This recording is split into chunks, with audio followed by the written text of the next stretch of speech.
I রিক্সা যাবি? I don't have time. Oh my God, I don't have time. Himu দেখ না, এই ফকিনি রিক্সাওয়ালা আবার বলতেছে আই ডোন্ট হ্যাভ টাইম। এই ছোট লোক ফকিনি রিক্সাওয়ালা, তোর মুখে কি ইংরেজি মানায়? হ্যাঁ মানে ইংলিশ বললে কি মনে করবি নিজেকে শিক্ষিত? তোর যে পোশাক, লুঙ্গি, গামছা, ছি কি ভাবছিস? হ্যাঁ দুই একটা ইংরেজি বললে অনেক বড় মনে করবি। ও এখন বুঝতে পারছি, এটা ভেবেছি যে এত সুন্দর সুন্দর দুইটা মেয়ে দিয়ে আমি দুই একটা ইংরেজি বলি তাহলে হয়তো পটে যাবে। এই তোর মতো থার্ড ক্লাস ফকিনি রিক্সাওয়ালার ইংলিশ শুনে আবার আমরা পটে যাবো? প্রেম করা ধান্দা, তাই না? Please, Apu, don't disturb me. এই ছোট লোক ফকির নিয়ে এত ইংলিশ বলিস কেন? হ্যাঁ আমার মনে হয় কি কই থেকে দুই একটা ইংলিশ শিখে খুব ফুটানি মারানো হচ্ছে না?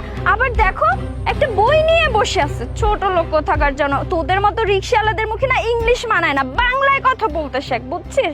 আমার তো মনে হয় ঠিক মতো কথাই বলতে পারে না, আর একটা বই নিয়ে বসে আছে। কি অনেক বড় কোম্পানিতে চাকরি পাবি এই জন্য?